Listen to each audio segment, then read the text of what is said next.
Puji Tuhan, salam damai sejahtera di dalam kasih Tuhan kita Yesus Kristus. Salam.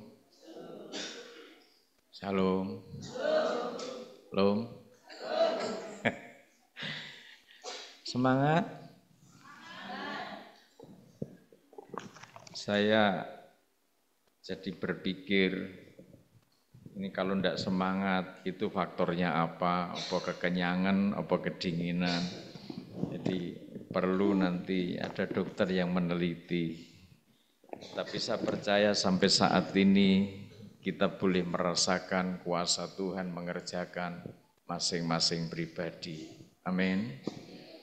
Biasanya ibadah penutup itu closing statement, berarti sebentar. Amin. Sebentar.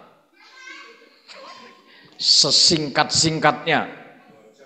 Ais. 2 jam jadi Pak Dini. Oke. Dari pembukaan ada waktu saya ikuti hambanya berbicara di sela-sela kesibukan. Mohon ampun Bunda, mohon maaf.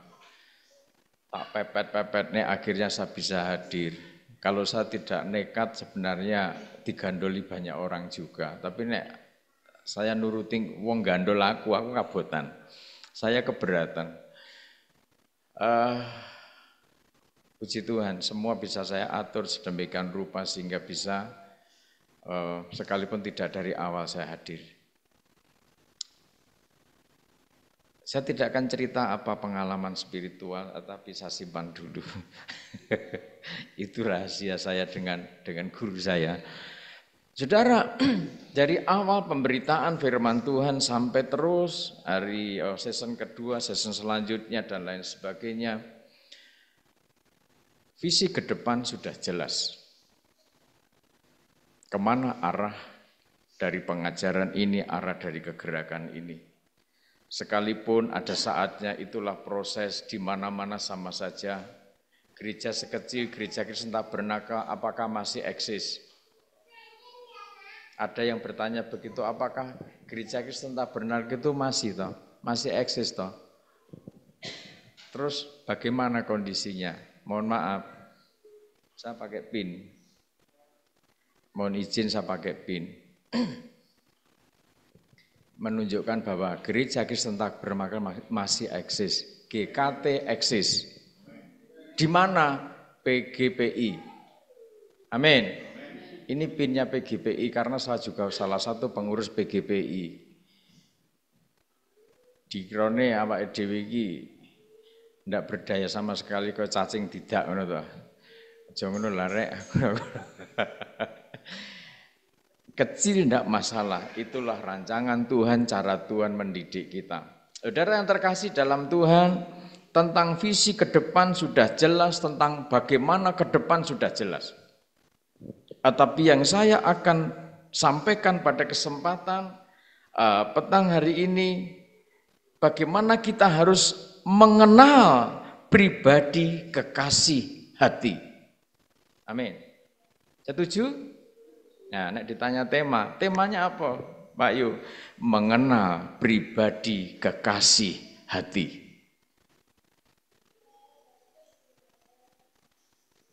Kalau kita membaca firman Tuhan, terkhusus 4 Injil. Perjalanan kasih cinta sejati dari seorang mempelai pria. Historinya jelas di sana. Menyusuri satu perjalanan demi perjalanan hidup yang tidak mudah. Untuk siapa mereka rela sang mempelai pria ini terkait hidup di tengah-tengah keluarga yang sederhana, mereka berjuang bagaimana membesarkan sang calon mempelai ini. Sang kekasih hati ini berjuang semaksimal mungkin all out untuk bisa mendekati mempelai perempuannya. Angel ini. Makanya nanti kita akan pahami setahap demi setahap. Ini pelajaran bagi calon mempelai pria, calon suami yang belum bersuami. Ada calon suami? Mana calon suami? Yang belum nikah mana? Calon suami? Mana? Calon suami mana?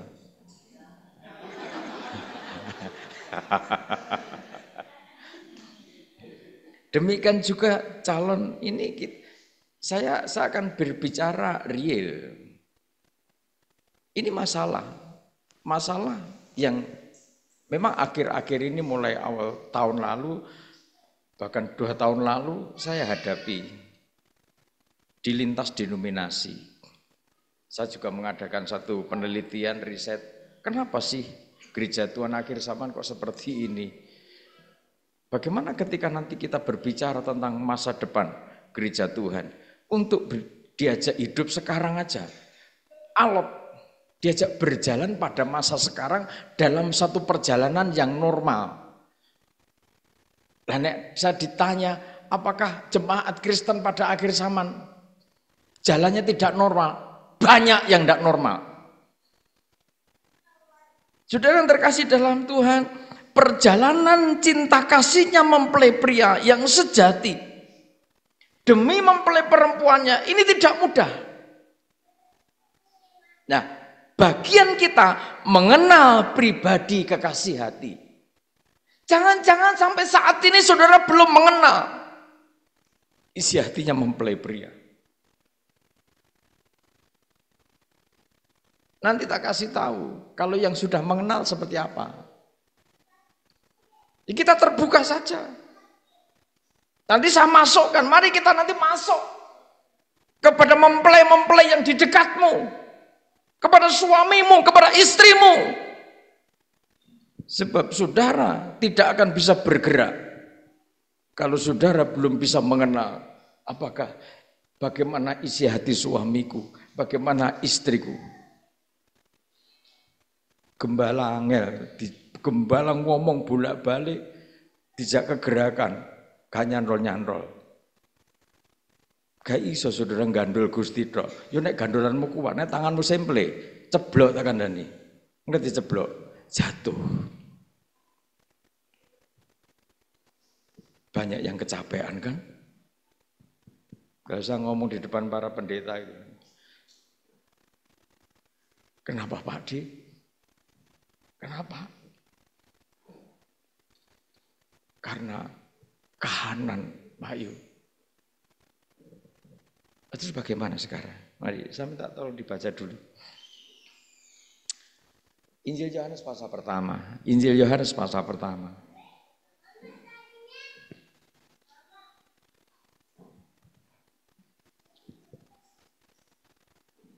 Injil Yohanes pasal pertama.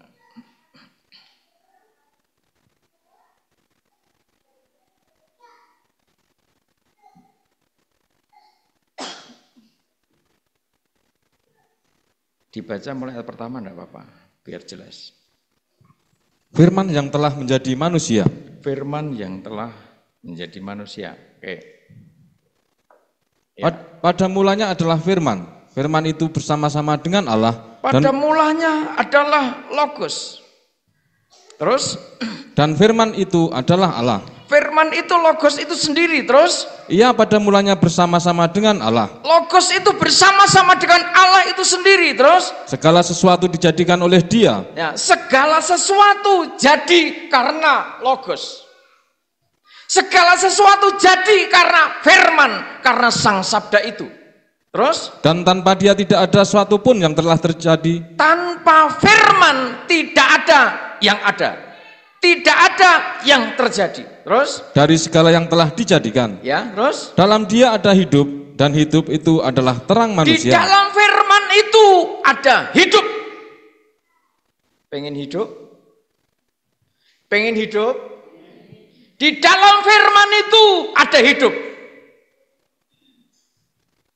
Dan hidup itu adalah terang manusia. Jadi ketika di dalam pribadi seseorang itu ada firman. Firman itu memberikan hidup, maka terang dari firman itu ada di dalam manusia itu. Terus? Terang itu bercahaya di dalam kegelapan. Ya jelas sang terang itu bercahaya di tengah-tengah kegelapan. Terus? Dan kegelapan itu tidak menguasainya. Kegelapan tidak bisa menguasai terang. Tetapi terang mengusir, melenyapkan kegelapan. Amin. Amin. Saudara yang datang di tempat ini dengan spekulasi, datang ke tempat ini, datang ke pergumulan ini dengan satu pikiran yang berat. Mana yang ini, mana yang itu, oh no baik.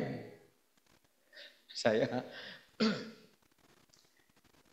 tuh kadang, nah, namanya istri kan mesti hitung-hitungannya kan detail. Saya gini, ame aja ngeroweng kok ketimbang kisinan aku.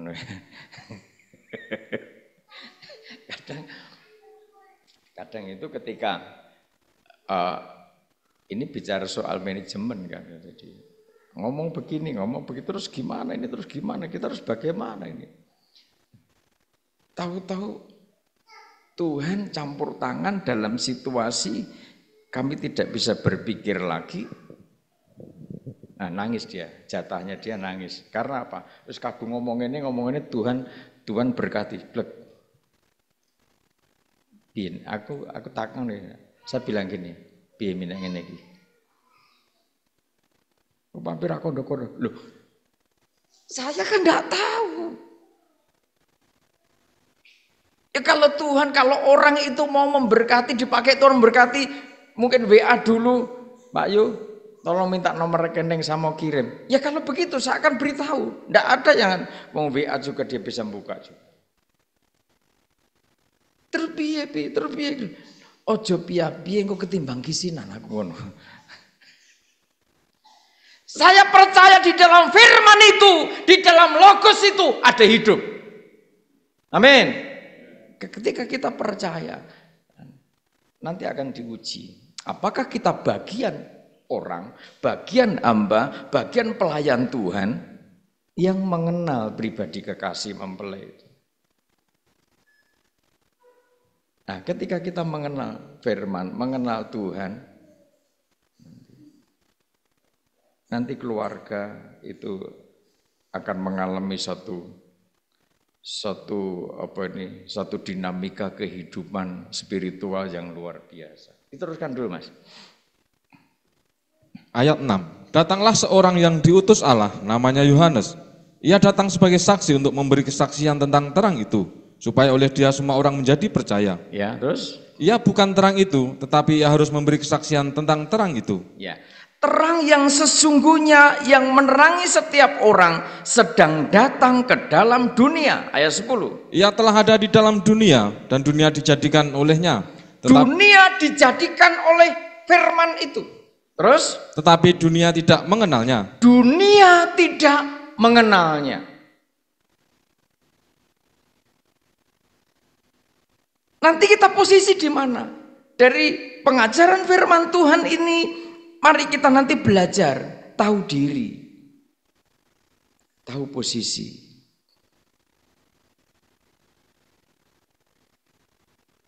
Jangan sampai kita sejauh ini, sampai detik ini, justru kita tidak mengenal isi hatinya mempelai pria.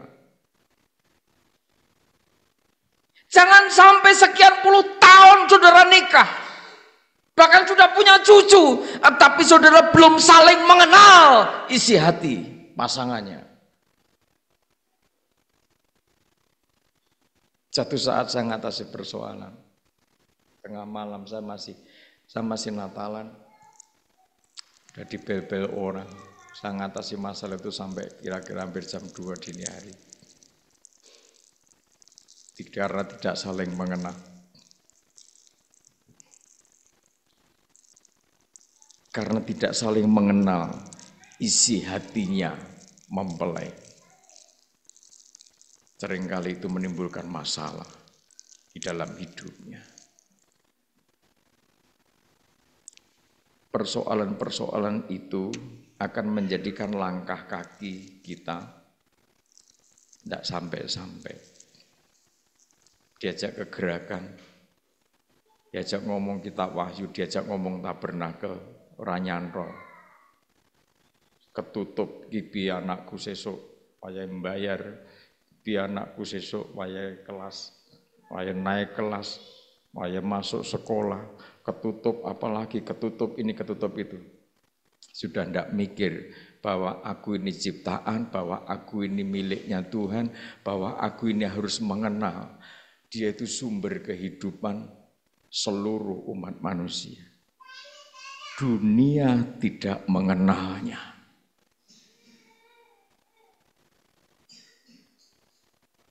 Ayat 11, ia datang kepada milik kepunyaannya. Terus? Tetapi orang-orang kepunyaannya itu tidak menerimanya. Orang-orang kepunyaannya itu tidak menerimanya. Coba saudara, saudara bisa bayangkan, seorang kekasih, dia berjuang dengan tulus hati, all out. Dia tulus, dia murni, dia suci. Yang dikasihi itu penuh cacat celah. Yang dikasih itu penuh kegagalan. Yang dikasih itu penuh penderitaan. Yang dikasih, yang diperjuangkan itu terbelenggu oleh maut.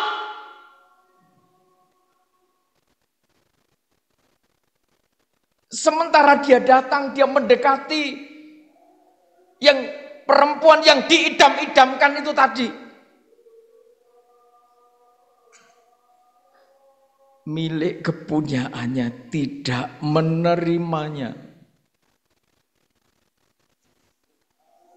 Jujur, coba jujur, ditolak oleh seseorang yang mencintai. Ketika sudah itu cintanya cinta mati, ada orang bilang cinta mati, tapi cinta matimu ditolak. Kira-kira lo rati barang. Nek cintamu ditolak, perjuanganmu wis kuwadoh, perjalanan jauh. Ini perjalanan dari kerajaan Allah. Tahtanya ditinggal demi kekasih hati sing hidupe ra karuan. Ya nek uripe bener, uripe malah ra bener. Sampai di rumahnya ditolak. Akal waras, jujur wae. Lorati apa ora? Lorati ora? Pade dulu pernah ditolak.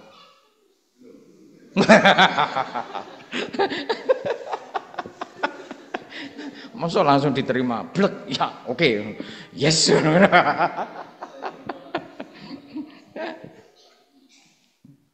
Siapa sih yang pernah ditolak? Kira gelem jujur toh? Siapa sih yang pernah ditolak? Kau pilih pernah. Enggak apa-apa. Masa lalu boleh dilupakan tidak? Nah ini penting ini. Kadang orang itu enaknya, kita lupakan masa lalu. Masa lalu boleh dilupakan tidak? Jujur, nek jawab ora Alkitabiah takon mulih malam kowe. Masa lalu boleh dilupakan tidak? Boleh tidak? Berarti nek ada yang jawab harus dilupakan. Kok maca kitab Mazmur. Belajar dari sejarah itu penting. Tuhan punya cara mendidik kekasihnya. Sekarang begini, kekasihnya menawarkan satu rancangan yang begitu rapi untuk masa depan. Dia hadir tengah-tengah hidupmu, dia sampaikan rancangannya. Ini loh ke depan seperti ini. Saya berharap di antara kita tidak ada yang menolak kehadirannya. Amin. Amin. Bahaya loh. Konsekuensinya tidak mudah. Sebab saya tahu banyak yang kecewa ketika penderitaan terjadi. Mungkin kebersamaannya mulai luntur. Masuk dalam zona hubungan personal keluarga mulai luntur. Kenapa bisa begitu? Itu proses kehidupan. Mau disalahkan, balik ke firman lagi. Orang datang konseling, orang datang setiap saat, bahkan WA tengah malam saya katakan all out. Saya akan layani sampai jam 4 pagi, kami berjaga. Terus terang aja ini settingannya guru dan gembala ini begitu. Jadi ini karantina kan jam segitu. Melek sampai jam segitu. Habis sembahyang bareng-bareng itu apa langsung bisa tidur? Tidak kan. Sehari itu bisa minum kopi sampai 4 kali loh di karantina itu. Sampai jemaat itu, kopinya sudah habis belum? Gitu loh. Aku jangan kaya wedhus tadi. Wedhus dicencang, dibawa, diikat di pinggir laguna, kongkon melek terus gitu. Pikirmu ki apa aku nah. Sing ditakon apa kirim duit, pokoke kirim kopi gitu loh.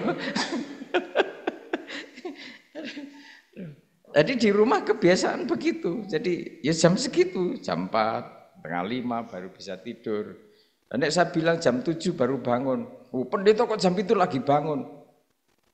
Loh, orang ngerti sejarah, orang itu tugasnya pendeta. Oleh sebab itu, mari kita belajar mengenal kekasih hati kita. Mari konsentrasi sampai yang di belakang sana. Saya mohon belajar fokus. Belajar fokus. Secara personal, mungkin saudara sedang mengalami satu kegalauan. Saudara berjuang, saudara berusaha. Seakan hatimu, seakan pendapatmu ditolak. Sebagai istri ngasih masukan, ngasih pendapat, menang. Diam. Bisa mau apa? Akhirnya perpecahan terjadi dari hal-hal yang sepele-sepele itu. Komunikasi di tengah-tengah keluarga sudah tidak nyaman. Mengalami penolakan dari hal-hal yang kecil. Jika anak jadi target, marah sama suaminya, anak menjadi sasaran kemarahannya. Karena saya ngurusi yayasan, kalau ada kekerasan KDRT dalam rumah tangga, itu juga bagian yang kami urusi. Saya katakan, kamu tak terus-terus, kamu bisa masuk penjara, gitu kan? Ada hukumnya, ada undang-undangnya, ada aturan hidup sekarang. Harus lebih teliti, lebih ngerti. Saat ini mungkin saudara sedang mengalami suatu kondisi yang tidak nyaman, tidak enak. Dulu disayang-sayang, dulu dicinta-cinta. Saya akhir-akhir ini, bahkan setahun terus 2022, 2023 terus banyak persoalan-persoalan keluarga yang pernah sampai malam juga saya tantang. Kamu saling ngotot, saling keras kepala, keras hati. Saya tinggal, saya pastikan kamu masuk penjara. Minimal 1 tahun, dua belah pihak. Secara moral, salah pun enggak? Itu nih kantor polisi, saya dipanggil kantor polisi malam. Pak Pendeta, kalau Pak Pendeta tidak datang ke sini, orang ini tidak bisa keluar dari sini. Mereka saling keras hati, saling bener ke dewe. Akhirnya saya datang, debat tak rungokne. Sebelum debat terbuka gitu, mendekati saya, Pak Pendeta, apa yang kamu alami, ngomong terus terang, bukaan kabeh. Nanti gimana Pak Yu? Kalau suami saya minggat gimana Pak Yu? Buka semua. Yang satu juga begitu. Pak Yu nanti kalau begini, saling ketakutan kalau ditinggal, nanti kalau istri saya minggat bagaimana? Semua ungkapkan, ada saksinya para polisi, saya di situ. Bukan jemaat saya, bukan jemaat GKT.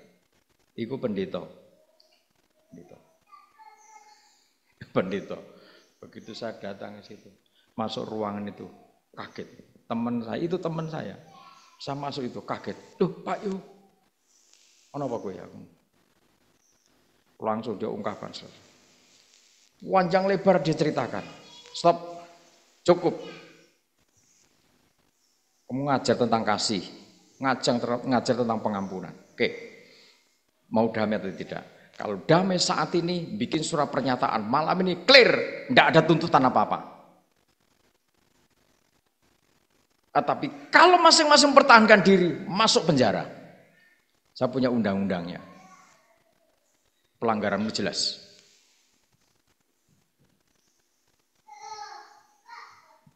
Pak Pendeta kok gitu? Dasarnya hukum, firman ya kowe salah, undang-undang, kriminal, pidana kamu juga salah. Langsung polisinya bilang, "Ayo, beli metere, bikin surat pernyataan, kita nurut Pak Pendeta." Langsung malam itu clear. Ini berkasnya tolong Pak Pendeta yang bawa, disimpan. Surat pernyataan damai itu saya simpan. Itu pendeta. Pendeta sama jemaat. Masalah apa sih? Hati yang saling tidak mengenal isi hati keduanya.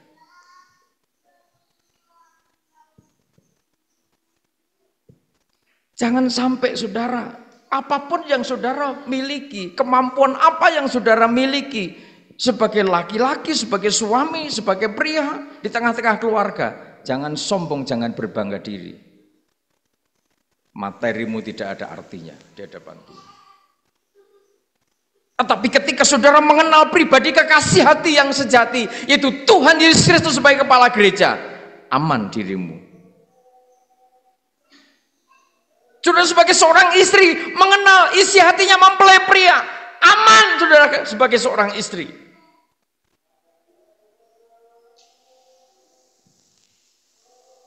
Tetapi ketika saudara tidak mau mengenal dia, saudara berusaha.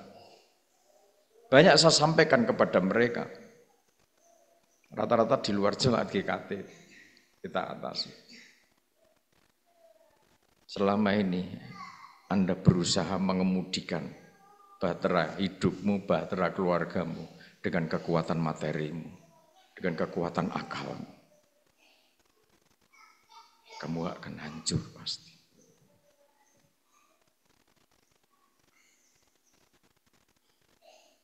Saudara masih cinta? Masih cinta? Amin. Saya punya lagu.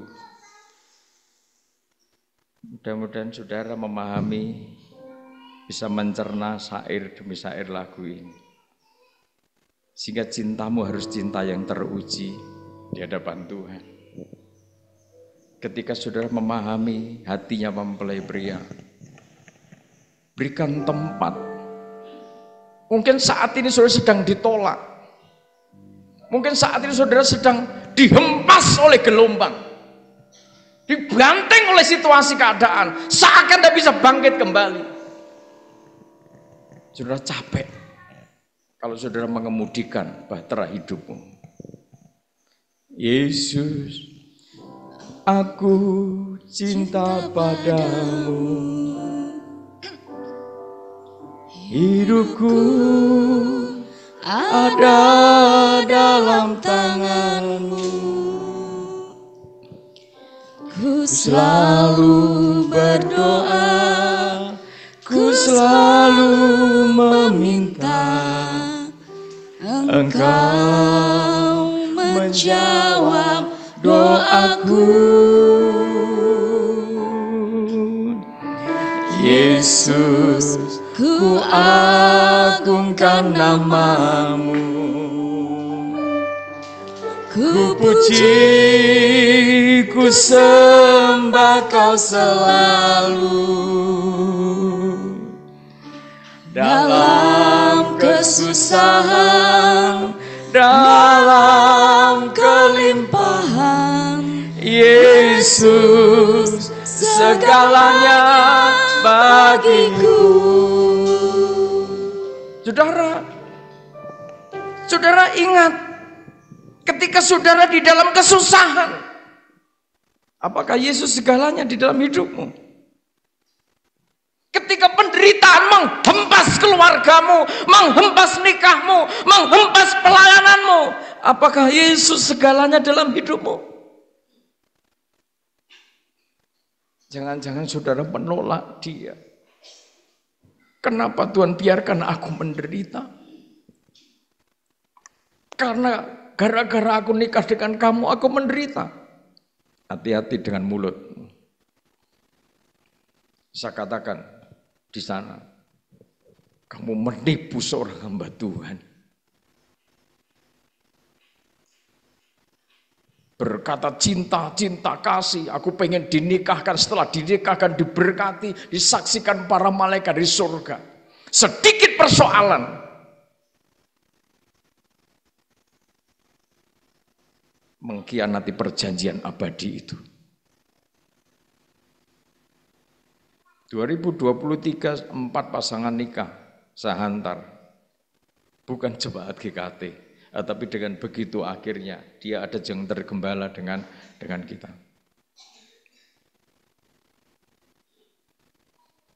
Ada salah satu yang sembrono gegabah, Pak Pendeta mungkin bukan dia yang terbaik untukku. Hati-hati dengan mulutmu. Kamu datang nangis-nangis minta dinikahkan. Setelah sekian bulan, belum pada 1 tahun, kamu bilang mungkin dia bukan yang terbaik dalam hidupku. Karena penderitaan, terus mulutmu seperti itu. Ini belum mengikuti mempelai pria, dia action, dia acting mulai dari kandang Bethlehem. Apakah firman itu tidak bisa menempatkan Yusuf dan Maria di dalam istana yang megah, dalam penginapan yang seperti ini? Bisa. Sangat bisa. Seluruh alam semesta dia yang bikin kok. Tapi dia punya cara mendidik calon kekasihnya. Dia punya cara mendidik calon mempelainya. Apa yang sebenarnya diingini dari mempelai pria? Kita harus mengenal. Dia menawarkan kesempurnaan, kelanggengan urip, kelanggengan hidup. Saya tua, semakin harmoni. Anak cucu bisa mendengar, bisa menyaksikan, bisa melihat, bisa merasakan. Opa-omaku, eyangku, ternyata orang yang luar biasa dekat dengan Tuhan. Akan menjadi lucu kalau cucu melihat eyang-eyang ribut. Anak-anak sekarang itu cerdas-cerdasnya luar biasa. Dalam kesusahan, apakah kita menempatkan kekasih hati itu? Ketika seorang istri menjerit karena harus kebutuhan itu diselesaikan, melihat sang suami kekasih hati dalam kondisi tidak berdaya, dalam kondisi sakit, apakah sudah tetap menempatkan dia dalam kapasitas sebagai suamimu? Saya sedang mengatasi persoalan ini juga. Ini saya kesini WA-WA-an terus itu. Aku lagi dalam area penataran area ibadah saya gitu kan.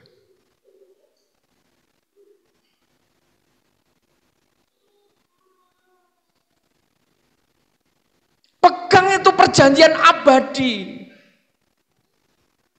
Baru ngadepi mempelai yang sejati saja sudah tidak kuat.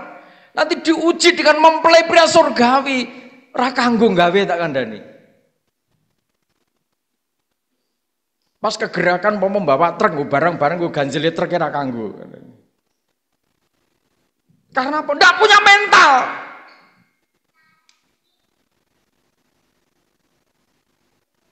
Penempaan rada kenceng sithik ya. Los ya. Los mbangge. Saya pengen anak-anak kegerakan betul-betul generasi pemenang abadi. Amin. Amin. Kalau enggak punya mental.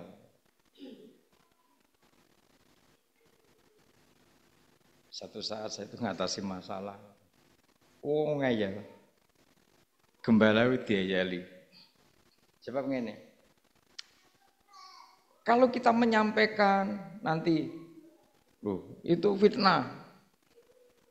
Mana buktinya kalau gembala melihat? Tangan ini sampean. Kalau di alam makrifat, aku gak iso moto. Lebih coba. Pernah Pak pas di alam makrifat nggawa HP terus moto sapa ngono. Nah, aku dimintai bukti bahwa saya melihat kejadian itu. Aku ya mikir kene, iya ya. Iki aku ngomong ngono, dhek ngomong. Mesti ora percaya. Mosok sih iso ngono tenan, delok tenan. Sampai orangnya gini. Enggak pernah kok bohong kok. Enggak pernah bohong kok, orangnya ini tulus sama orang tua itu demikian. Saya katakan begitu tadi. Dalam alam makrifat aku gak iso nggawa HP. Jika aku nek dimintai bukti, iki foto ya apa? Pripun iku Bunda? Aku terus ya namanya Tuhan ya, kita ini hamba yang polos di hadapan Tuhan. Manusia itu kecerdasannya luar biasa. Cerdas untuk ngeyel gitu loh. Enggak percaya iman makrifat. Siapa dalam perjalanan dengan teman-teman hamba Tuhan mulai kepacet soalnya. Saya melihat sesuatu, langsung kejar, foto. Saya punya banyak mata, saudara. Di Mojokerto saya punya banyak mata, baik dari kepolisian maupun dari teman-teman LSM. Nomor mobil ini tolong dikejar, tolong fotonya kirim ke saya. Sampai dia berhenti di mana, foto, kalau perlu video. Lah aku kan kemeng waktu itu. Maka aku diayali. Saya sampaikan, aku melihat, kamu di sini, kamu di sini, kamu di sini. Enggak loh, anak enggak pernah enggak pernah bohong kok. Dia enggak mungkin melakukan itu. Fotonya ada di situ. Tuhan kasih hikmat. Pas saya keluar dalam fisik biasa begini dengan teman-teman pendeta, kok saya melihat mobil itu keluar dari satu tempat. Saya kenal dengan teman, tolong kejar foto. Biar saya punya bukti, saya akan tunjukkan bahwa anak ini keluar dari tempat seperti itu.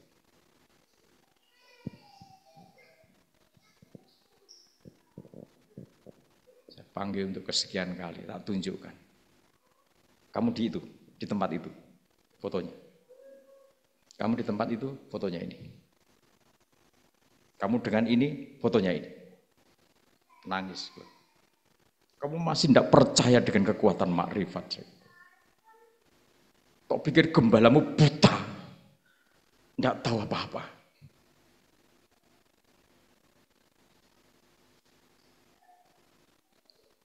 Mulai kapan kamu seperti ini? Mata gembalamu ngerti, tak gitu kan? Ada fotonya di HP. Saya waktu dalam hati sama Tuhan, Tuhan, iki wong kok ngeyel minta bukti terus piye iki? Saya kan, tapi Tuhan punya cara ternyata. Saya upload, saya moto wilayah daerah Pacet, saya upload di status saya tulisi paparasi. Ngredeg gitu.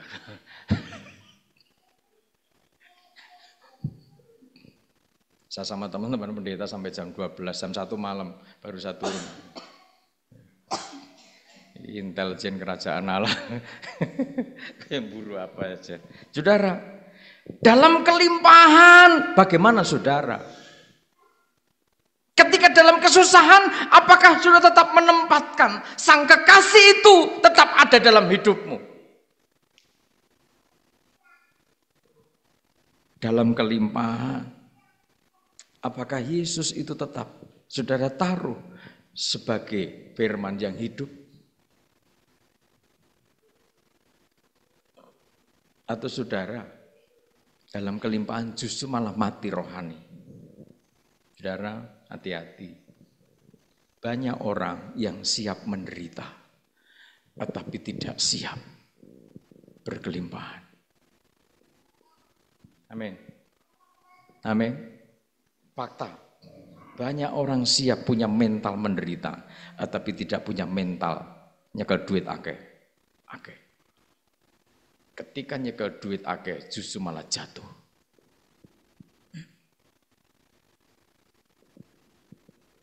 Fakta. Saya juga lagi ngurusi orang-orang seperti itu. Saudara,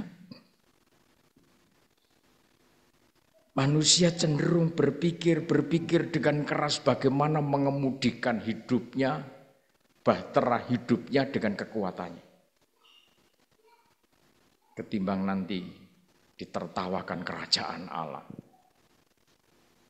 Lebih baik saudara minggir dari posisi jurumudi, biar Yesus mempelai pria menjadi jurumudi bahtera hidup saudara. Amin. Amin. Amin. Selama ini mungkin saudara lalai. Karena apa? Bisa-bisa karena zona nyaman. Karena kelimpahan, karena kecukupan. Sing perempuan suamine ganteng, wis ganteng, duwe duit, ya kan? Wis ora kurang nek ngono kuwi. Wong wedok wis boleh dikata wis aman wis. Tapi Yesus sang jurumudi dipinggirkan. Suaminya yang jasmani, yang debu tadi ditaruh mengemudikan keluarga. Gak iso. Jadilah suami yang tahu diri bahwa di dalam hidupku, di atasku ada kasih surgawi yang cakap mengemudikan hidupku. Mana suami yang pinter? Tidak ada. Kalau suatu saat sudah dalam kondisi tidak berdaya, kita bisa apa?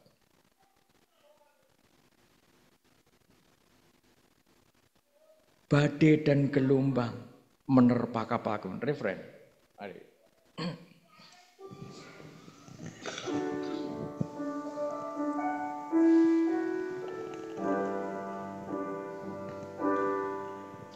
Badai dan gelombang menerpa kapalku.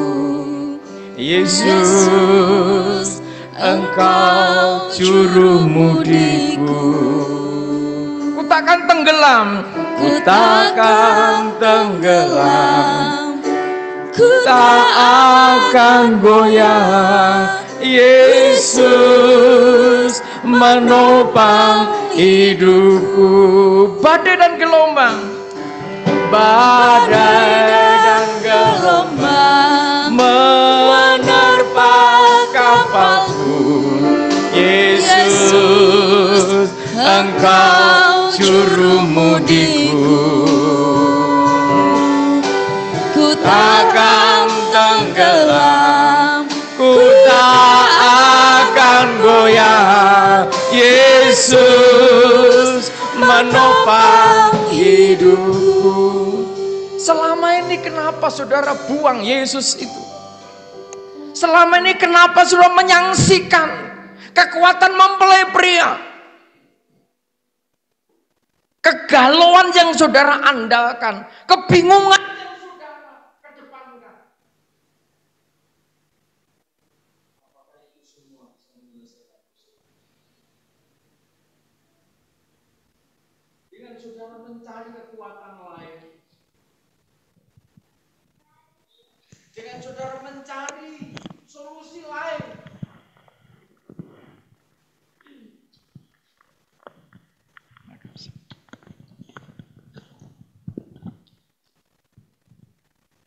apakah saudara bisa merasakan damai dengan jalan hidupmu? Mengesampingkan sang kekasih yang sebenarnya dia adalah jurumudi satu-satunya yang mampu menyelamatkan bahtera kehidupan ini. Sepanjang tahun, bahkan mulai tahun sepanjang COVID itu, lagu ini berulang-ulang. saya sampaikan di tengah-tengah. Di sela-sela saya khotbah, saya balik lagi. Ingat, jangan mengemudikan keluargamu dengan akalmu. Banyak sembahyang, banyak menyembah Tuhan. Pertaruhkan, percayakan persoalanmu itu kepada sang kemudi yang mahir itu.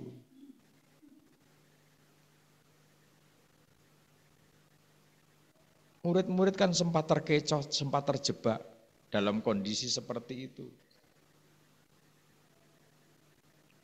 Tuhan Yesus berada di buritan, di tempat yang paling tidak nyaman, di tempat yang paling tidak enak. Padahal dia sebenarnya sang pengemudi, sang nakoda yang paling handal untuk membawa arah bahtera kehidupan.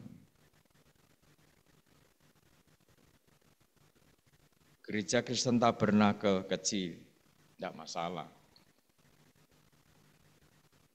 Tetapi kalau di dalamnya ada orang-orang yang selalu mengandalkan Tuhan dalam situasi kondisi apapun juga. Jangan diremehkan yang kecil itu, sebab di dalamnya ada jurumudi yang handal untuk menyelamatkan saudara.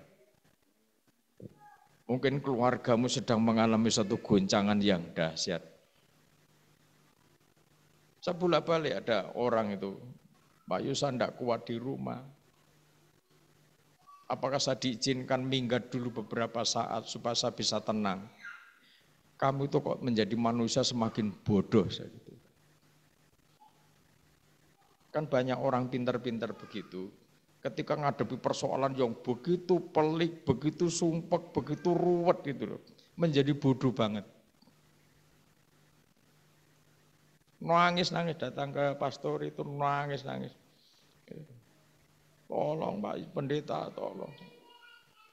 Kenapa hidupku seperti ini? Saya yang harusnya tanya, kenapa kok jadi bodoh?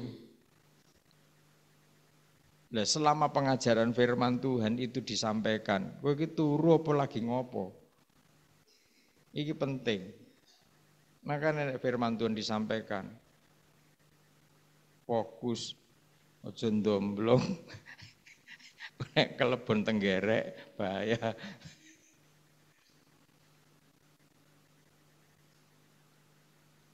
Kita ini sudah dinilai orang kecil, tidak mungkin bangkit. Ora apa-apa bayi kok kecil kok. Nyatanya ya akhirnya jadi tua kok. Kan? Orang konyol begitu ya tak jawab konyol meneh, tambah konyol. Orang itu nek sedang merasa kuat itu kan jadi sewenang-wenang karo sing kaya ngene gitu. Ya kan, cili gak mungkin. Tak cari nang ngene aras ini gak ono, tak cari di aras ini, golekno nang PGPI ono GKT. Amin. Ngunyake pol ngono. Ya aku gak dendam, enggak cuman kadang itu ya kenemen ngono lho. Gak masalah. Saya bergerak. Lho iya toh, golek ono ora percaya. Ora percaya meneh, saya itu aktif di PGPI. Pikirmu, aku ngomong kosong, lho apa ngomong kosong? Nek aku ngomong. Ndak perlu ngomong, ya aku meneng. Lho Bunda kan pirsa kan. Saya itu orangnya ya ngene ya pono nih. Nek orang ngomong ya mergone ora ono sing domongke. Mendingan kan ketimbang ngomong ndak berguna lah ngopo ngomong. Saudara, jangan sampai cintamu kepada Tuhan itu menjadi luntur karena penderitaan. Mempelai pria itu sudah ngasih contoh, ayo menderita bersama-sama aku. Nyatanya gelem kok, bahasa menderita sungguh kok. Kenapa seperti ini bang? Ternyata aku salah pilih, asem. Nggak boleh begitulah. Orang tua itu kadang kan ngasih arah begitu. Papa ndak usah ikut-ikut, mama ndak usah ikut-ikut. Wah, orang gembala ndak perlu campur tangan ikut dengan pribadi kami. Oke, aku no. Oke, pertandingan kerajaan Allah dengan keluargamu sudah mulai. Aku tak minggir. Ketimbang aku mikir, kok tuh terus kok ngenes, waduh, jadi gembala diremehke, ra dikanggone, gak apa-apa, gak masalah. Oh, gak percaya, ora masalah. Nah, doa tetap kita doakan. Tandingan sama Tuhan, tandingan kok karo Tuhan. Awake dhewe berdoa, hamba-hamba Tuhan berdoa. Ndak menutup kemungkinan loh. Kadang hamba-hamba Tuhan itu nangis Tuhan, tadi hambamu udah pulang sekian puluh tahun kaya-kaya ngene terus. Kene dijawab karo Tuhan. Lah kuwi njaluk kaya ngopo? Ya kan? Aja baper-baper nemen lah dadi gembala. Ya kan? Saya apalagi ayo semakin tua, mari kita happy aja. Enggak usah terlalu apa itu terus dipikir gue baperan terus. Kasihan. Seakan diremehkan orang, terus enggak disapa orang, jemaat pun juga kan enggak mau minta doa, enggak masalah. Jemaat pamit, saya sudah enggak sejalan dengan gembala karena ini anggur lama. Saya cari anggur baru, asem banget. Yang dikeluarkan Tuhan Yesus itu justru anggur lama. Nek bodoh aja pakai amat, jadi supaya iso didandani lho, bodoh kok pakai amat, ini kan repot. Aduh, silakan. Apa susah? Enggak. Apa susah? Jarine pramuka susah itu enggak ada gunanya. Ya, berarti saatnya mungkin Tuhan izinkan, Tuhan punya cara. Saat gini kan, bolak-balik minta ampun. Loh, apakah papi mengampuni? Loh, kowe lo rasa njaluk pengampunan sak gudang. Sampai gudang pengampunan itu enggak terukur. Tiada terukur besar kasih setiamu Tuhan. Brang brang brang brang brang brang, gitu kan? Enggak terukur kasihnya Tuhan. Pengampunannya juga begitu. Ampuni. Saya katakan terakhir, tetapi urusanmu dengan Tuhan belum selesai. Tapi jangan begitu. Ya, amin. Urusanmu dengan Tuhan belum selesai. Jadi ini, tapi kok ngancam-ngancam? Loh, kata-kata aku hanya bilang urusanmu dengan Tuhan belum selesai. Itu ngancam apa orang? Mengandung ancaman tidak? Kan tidak. Yang kedua kok jadinya kata, urusanmu dengan Tuhan belum selesai. Episode selanjutnya baru dimulai. Aku ngono happy saja. Di gembala itu enggak usah baper-baper kok malah loro. Pade ya. Ora loro anati ngono lho. Memang gembala itu dikecewakan.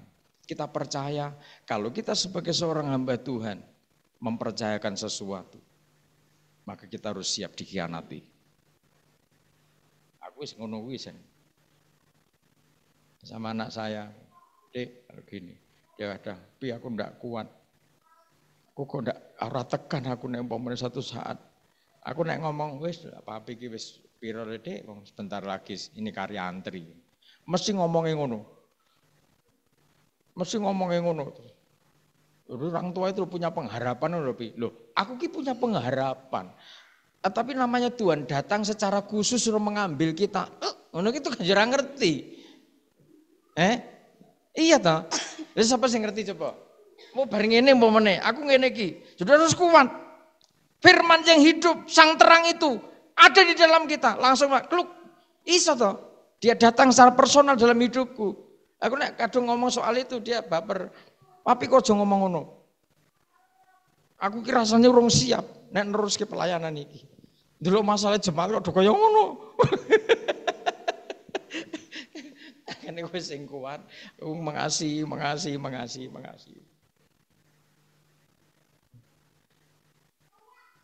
Jadi kita harus siap. Badai dan gelombang menerpa kapal keluargamu, kapal nikahmu.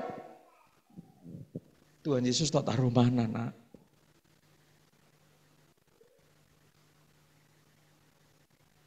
Masihkah dia tetap di buritan? Kalau mendesak banget, saudara baru datang ke sana.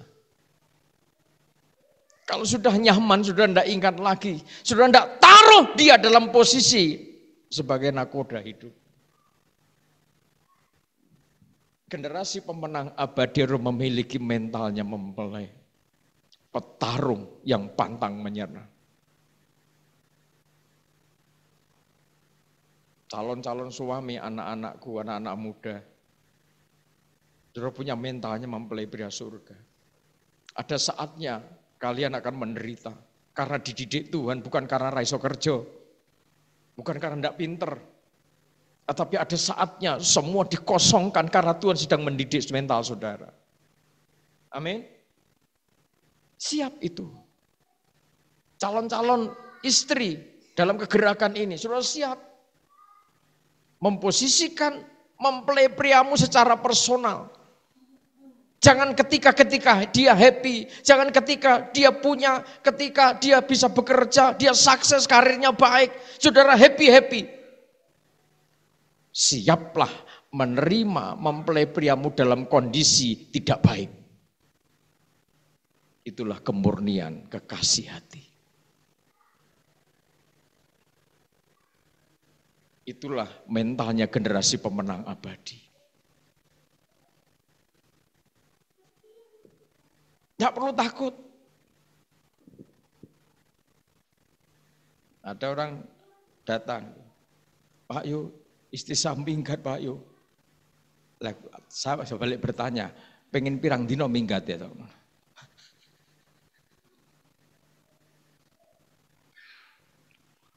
Terus berdoa. Mohon ampun kepada Tuhan, doakan. Kamu salah, mereka salah. Di dunia ini tidak ada yang benar. Pikiranmu salah, hatimu salah, perasaanmu salah. Tidak usah debat yang benar yang mana. Kamu salah semua. Ukurannya kan firman. Ampuni, doakan. Selesai. Tidak lama, bojomu mulai kok.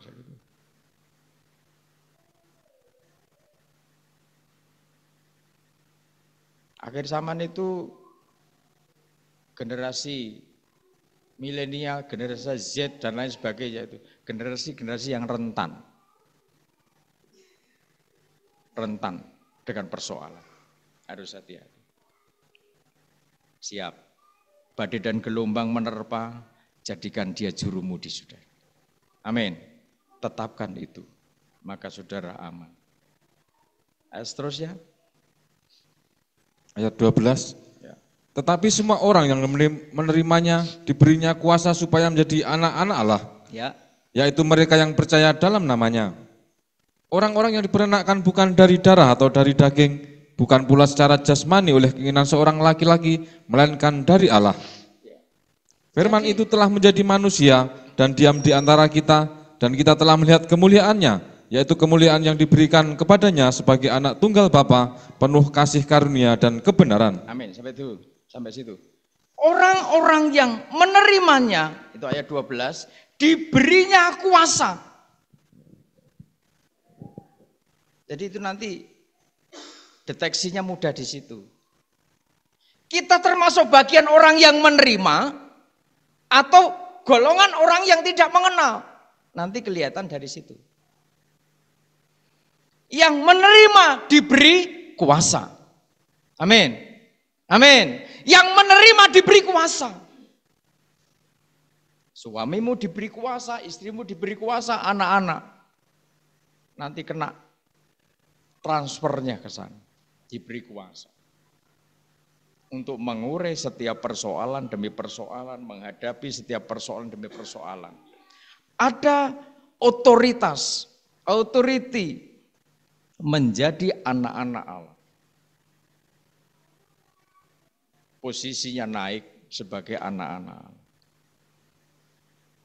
Ada keabsahan dari kerajaan Allah bahwa hidupnya dipercaya kuasa, dipercaya otoritas untuk mengurai setiap persoalan.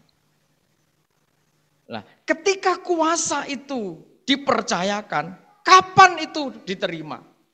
Kapan itu terus mengerjakan hidupmu? Firman itu telah menjadi manusia.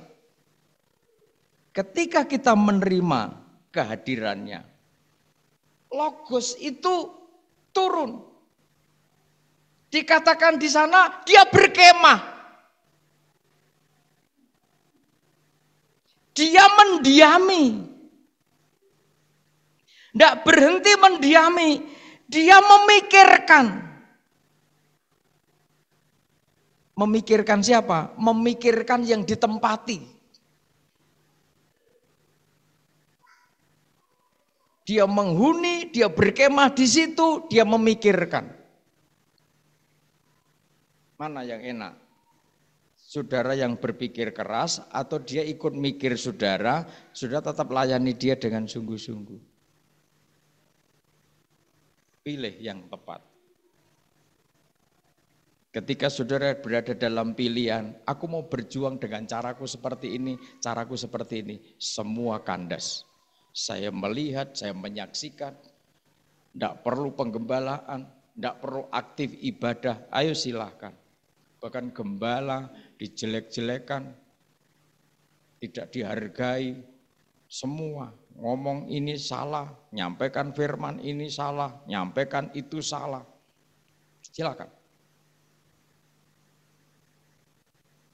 Tetapi tidak ada yang menang.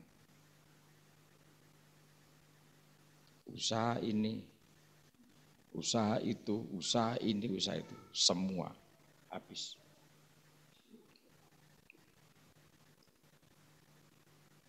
Apakah manusia masih berbangga diri? Dari situ nanti akan kelihatan apakah dia itu berskenos, Logos itu mendiami kemahnya. Logos itu ikut memikirkan, merancang hidup kita, atau kita berusaha merancang hidup ini sendiri. Tahun ini mari saatnya kita bangkit, saatnya kita berjuang. Pengen berbahagia, amin. Urip kan pengen bahagia, kan? Tapi kenapa Mas sampean kok menyengsarakanku? Hati-hati. Ono popo, ada apa-apa coba Mbak menghargai tahbisan imam. Ada penatua, ada gembala. Bisa konseling, bisa sharing. Galu sedikit nulis di Facebook.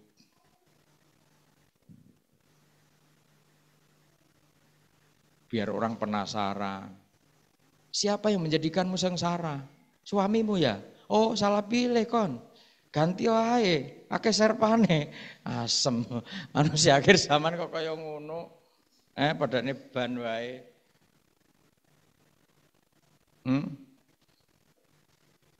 Hati-hati. Apa meneh magister teologi? Memalukan. Nulis-nulis dengan Facebook, dikira aku raro. Jadi hamba Tuhan iku nek nulis ku ya firman ra iso nulis, ra iso ngrangke kata, nyuplek ayat wae dimasukkan ning kono ki dadi berkat malahan. Nek nulis hasil kegaloanmu, kowe dikutuk wong akeh. Salahe melu Yesus. Jalanmu iku salah iku. Malah ndak jadi berkat. Lo mau nulis-nulis yang apik, artikel sing apik ngono kan. Kecewa sama istrinya, kecewa sama suaminya, kecewa sama tetangganya, kecewa karo pitik lho ditulis ning gone Facebook. Makan baru enak-enak, mie tinggal separuh, udah jadi, ditinggal keluar sebentar dipancal pitik. Soro dadi wong murid dadi full timer. Ngene gembala ya ora roh. Lah gembala kon ngurusi pitikmu ngono ta? Kowe durusi ora gelem kok gembala kon ngurusi pitik. Nek ngerti karo gembala ngono, pitikmu ki didebeleh, digoreng sing apik, dipersembahkan ngono terkene gembalamu apik kuwi. Jadi mari memahami rancangan Tuhan. Jadi biarkan kehadiran Logos itu berkemah dalam hidupmu. Setuju? Dia hadir, sang Logos membawa aturan. Ini bawa aturan. Dia berkemah. Ngopo ngatur-ngatur. Lah saya itu kadang itu. Oh, gembala kok ngatur-ngatur ngono. Situ. Iki firman, iki dudu karepku, cong aku ngono kan. Lah opo aku ngatur-ngatur kowe?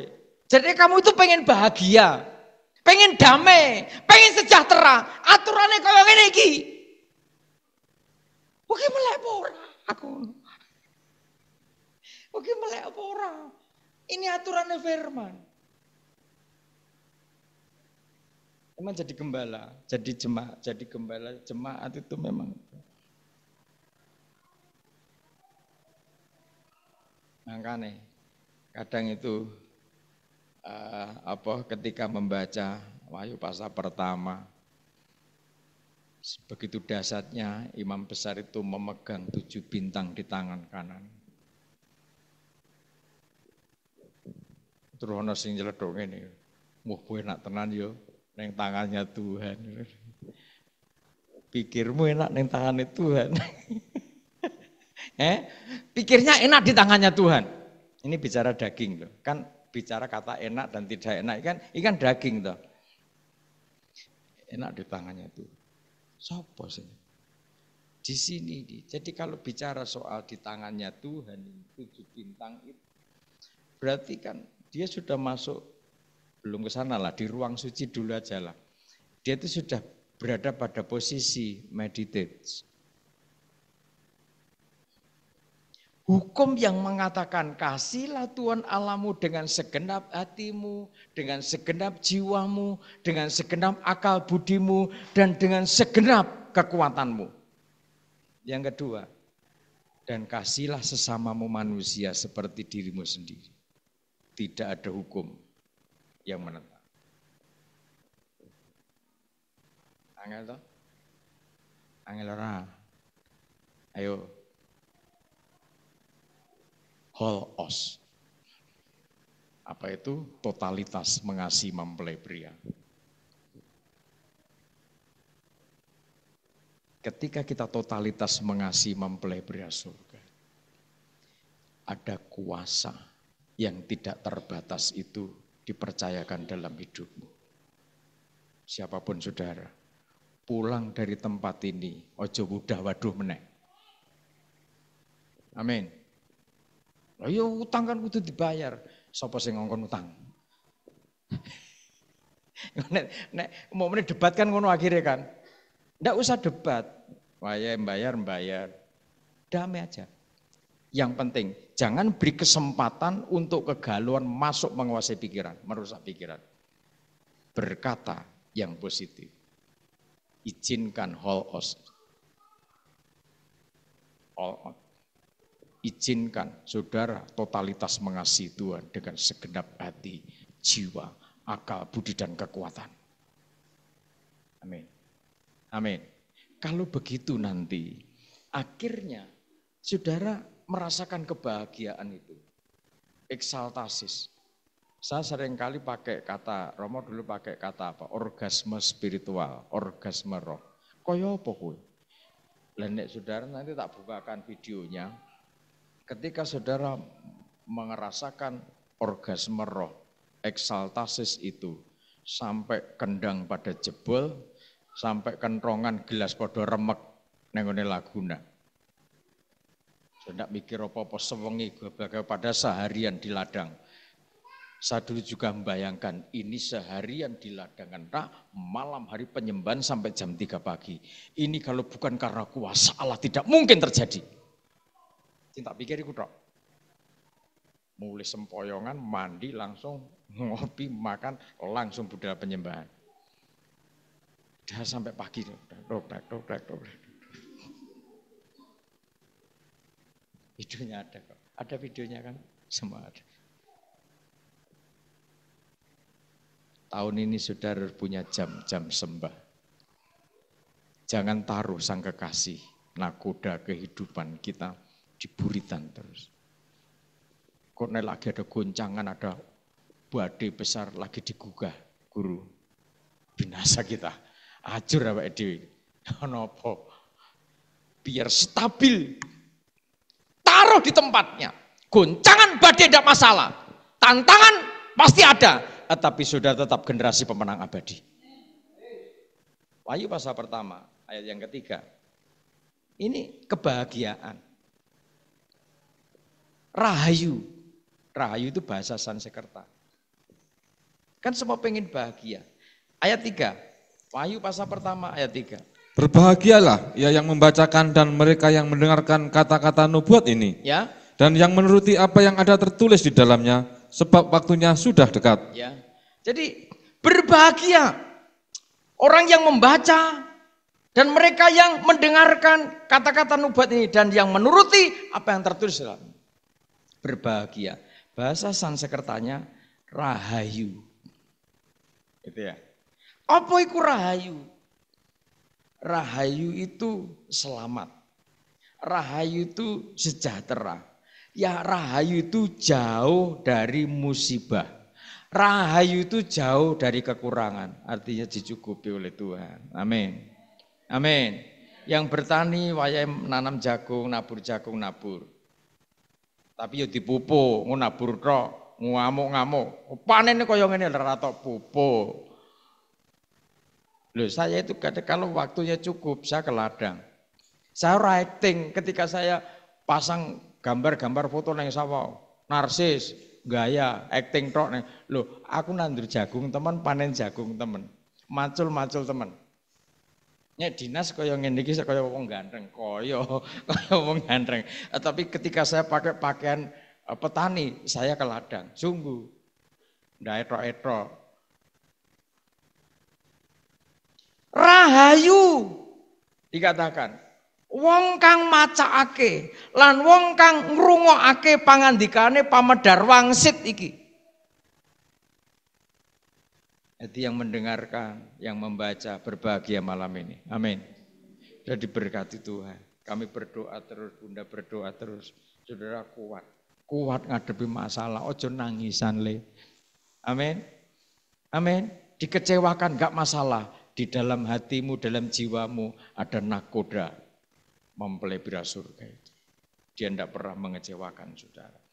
Sarto kang netepi apa kang katulisan ing jerone awit wektune wis cedhak. Netepi.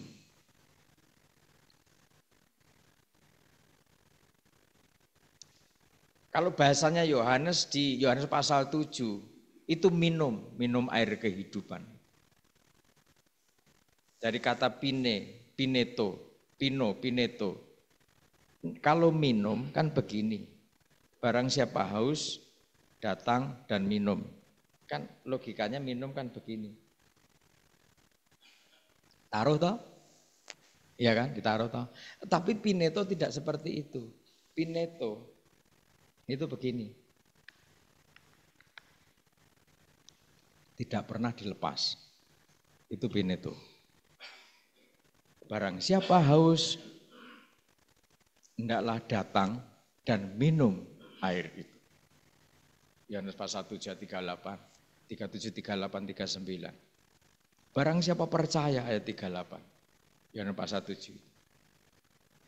Dari dalam hatinya akan mengalir aliran air kehidupan. 39 dikatakan yang dimaksudkan adalah Roh Kudus itu. Dia belum turun, belum datang karena dia belum dimuliakan. Muliakan sang nakoda sejati itu di dalam hidupmu, maka dia turun menguasai hidup. Seringkali mungkin ada jalan yang harus diputuskan. Berada dalam persimpangan jalan. Ketika hidup kita berada dalam persimpangan jalan, maka masing-masing harus sadar. Saudara itu dapat janji yang mulia dari tempat maha tinggi. Saudara ingat pujian, janjimu seperti fajar. Coba ketika saudara dalam persimpangan jalan, ini bagaimana? Ini piye mas? Terserah! Mas kok sampean, kok saya kasar ngono. Lambuk kaya dhisik, aku pancen duduk kaya iki. Aku kaya ngene iki saiki, mergo kowe. Lah rampung-rampung. Coba berada dalam titik kesadaran, hidupmu itu hanya debu. Hidupmu itu seperti bunga rumput yang tidak ada artinya.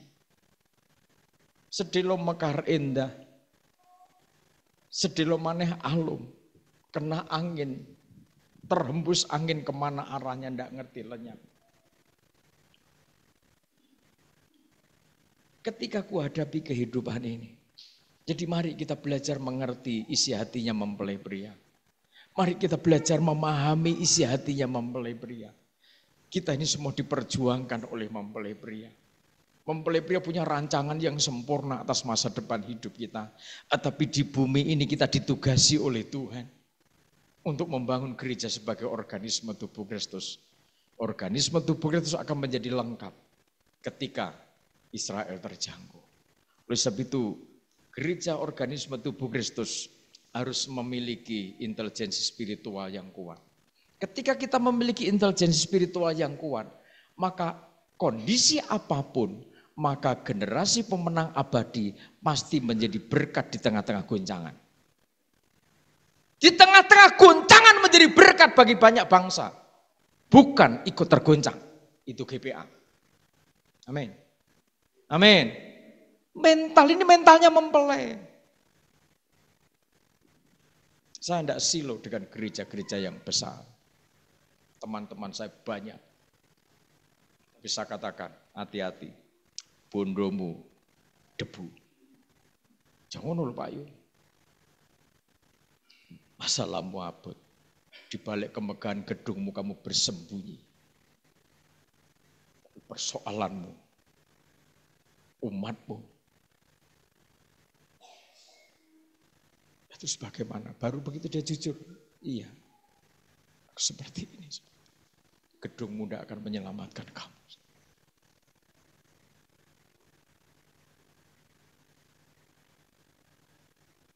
Ketika kecerdasan spiritual itu dimiliki karena logos, maka Maria itu menjadi cerdas. Ketika Yusuf dalam persimpangan jalan, aku mundur, apa aku meneruskan hubungan dengan Maria? Di persimpangan jalan. Ngerti? Maria mendapat tugas yang begitu berat, justru Maria happy. Lagi loh, mentalnya mempelai itu ngene iki. Ora oleh tugas mabot, abot. Wis apa meneh iki? Maria dia katakan kalau sudah membaca Lukas pasal pertama ayat 46 dan seterusnya.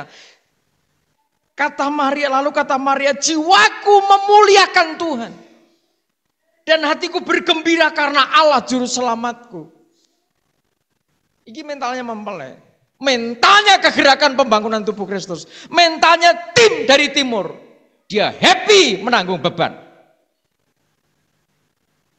Sesuai kapasitasmu. Kerjakan itu dengan baik. Sawi rasa kagen ngomong. Kerjakan tugasmu, kerjakan bagianmu. Iya Om Yu. Iya.